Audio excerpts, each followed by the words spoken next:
মারুফ, প্রথমত বলেন যে কি প্ল্যান আপনার, তাহলে যেহেতু টেস্টটা এখনো 3 দিন হতে পারতো বা 2 দিন, সেই সময়টা তো হাতে রয়ে গেছে, কি ভাবছেন, কোথায় যাবেন? আর রঞ্জন, নাজমুল হোসেন শান্তকে পোস্ট ম্যাচে এই প্রশ্নটা করা হয়েছিল যে 1.5 দিনই বাংলাদেশ টেস্ট হেরে গেছে, এখন কি করবেন বাকিটা সময়।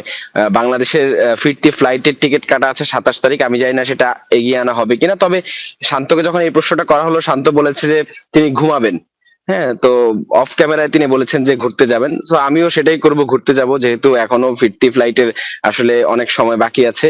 তো অস্ট্রেলিয়া সুন্দর একটা শহরে, অস্ট্রেলিয়ার বিভিন্ন শহরগুলো সুন্দর, তো ঘুরে দেখার চেষ্টা থাকবে যতটুকু পারা যায়। একেবারে প্রথমত ম্যাকাইতে প্রথম টেস্ট, একেবারে অভিষেক টেস্ট, এরকম আচরণ করলো, উইকেট সব মিলিয়ে উল্টো পিঠ দেখলো বাংলাদেশ, মুদ্রার, আপনি নিজেই বলছিলেন সেটা। এবং 2 দিনে টেস্ট শেষ হওয়া, এটা 28তম টেস্ট, এবং বাংলাদেশ প্রথমবারের মতো এরকম একটা টেস্ট হারলো 2 দিনের মধ্যে, 100 নিচে অল আউট হলো প্রথমবারের মতো দুটো। আপনার কি পার্থক্য, সবকিছু মনে হয়েছে যে একেবারেই কি আনপ্লেয়েবল ছিল কিনা? যেমন শান্ত তো নিজেও বলেছেন এই কন্ডিশনে খেলেনি তারা। আর রঞ্জন, আমার কাছে মনে হয় না, কারণ ম্যাচের বেশ আগে বাংলাদেশ তো এখানে এসেছিল এবং কন্ডিশনটা তারা বুঝতে পেরেছে, আগে থেকেই জানতো এই পিচটা কেমন বিহেভ করবে। তারা পিচটা দেখেছে, পিচ কিউরেটর নিজেও ম্যাচের আগের দিন গণমাধ্যমের সাথে কথা বলেছে, যেখানে তিনি বলেছেন যে এটা গ্যাবার মতো উইকেট হবে, প্রথম দিকে পেসার আর দাপট দেখাবে, টস একটা বড় ফ্যাক্টর হবে, সেটা আগে থেকে আভাস পাওয়া যাচ্ছিল। তবে এই উইকেটে যে শুরুর দিকে ব্যাটাররা স্ট্রাগল করবে সেটা বোঝাই যাচ্ছিল। এবং বাংলাদেশ আসলে আনলাকি, সেই জায়গায় টসটা একটা বড় ফ্যাক্টর হয়ে গিয়েছে। অস্ট্রেলিয়া টস জিতে বাংলাদেশকে ব্যাটিং এ আমন্ত্রণ পাঠায় এবং বাংলাদেশ সেখানে মাত্র 64 রানে অল আউট হয়ে যায়। ন্যূনতম প্রতিরোধটাও করতে পারেনি অস্ট্রেলিয়ান পেসারদের সামনে, বিশেষ করে মিচেল স্টার্কের কথা বলতে হয়। ডারউইন টেস্টে যেখানে তিনি আসলে নিষ্প্রভ ছিলেন, সেই মিচেল স্টার্ক তিনি একাই ধসিয়ে দিয়েছেন বাংলাদেশকে ম্যাকাই টেস্টের প্রথম ইনিংসে। আমার কাছে মনে হয় ওইখানে অনেক বড় একটা পার্থক্য হয়ে গেছে। 64 রান অস্ট্রেলিয়া বিপরীতে করেছে 210 রান। বাংলাদেশের বোলারদের পারফরমেন্স নিঃসন্দেহে দুর্দান্ত, সেটা নিয়ে কোনো সন্দেহ নেই। অস্ট্রেলিয়া কিন্তু পুরো সিরিজে ভালো ব্যাটিং করেনি। ক্যামেরন গ্রিন ডারউইন টেস্টে সেঞ্চুরি করেছিলেন, এই ম্যাকাই টেস্টে তিনি একটা 60-64 রানের একটা ইনিংস খেলেছেন, সেটাই আসলে একটা পার্থক্য করে দিয়েছে। এছাড়া কিন্তু অস্ট্রেলিয়ার বাকি ব্যাটাররা খুব বেশি ভালো করেছে এমনটাও বলা যাবে না। বাংলাদেশ ডারউইনে বেটার ক্রিকেটটা খেলেছে, বাট আমার কাছে মনে হয় ম্যাকাইতে কন্ডিশন বুঝে বাংলাদেশ রিডটা করতে পারেনি। বাতাস ছিল প্রচন্ড শুরুর দিন থেকেই, তবে দ্বিতীয় দিনের উইকেটটা কিন্তু বেটার ব্যাটিং এর জন্য ছিল।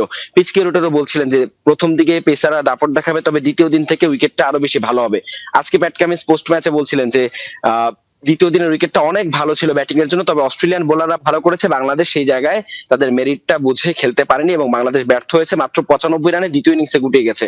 আমার কাছে মনে হয় বাংলাদেশ যদি প্রথম ইনিংসে 150 রানও করতো, 170-এর কাছাকাছি একটা স্কোর যদি বাংলাদেশ করতে পারতো, আরো বেশি ফাইট হতো এবং বাংলাদেশের জয়ের সুযোগটা বেশি থাকতো, কামব্যাক করার একটা সুযোগ থাকতো।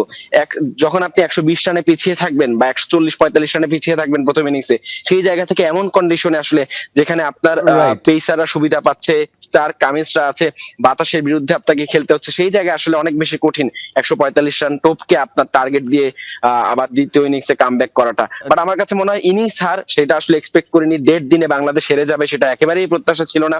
আরো ভালো ক্রিকেটটা খেলতে পারতো, 3 দিন বা 4 দিন টেস্টটা গড়ালে হয়তো বা আরো বেশি ভালো লাগতো। বাংলাদেশ একটু ডারউইনে যে বেটার কিছু হলে, প্রথমে আসলে ডারউইনের যে সুখস্মৃতি সেটা কিছুটা ফিকে তো হয়েছে। ছোট্ট করে একটু বলবেন ওভারঅল সিরিজ আপনার কাছ থেকে, হয়তো সামনে আর এটাই শেষ লাইভ কিনা, কারণ টেস্টটাই তো শেষ হয়ে গেছে, সিরিজটাই শেষ হয়ে গেছে। ওভারঅল কি বলবেন ডারউইনের এত বড় একটা জয়ের পর এভাবে হারা, সব মিলিয়ে অস্ট্রেলিয়া থেকে বাংলাদেশ পজিটিভিটি নিয়েই তো ফিরছে, শান্তর কথা থেকে তাই মনে হয়।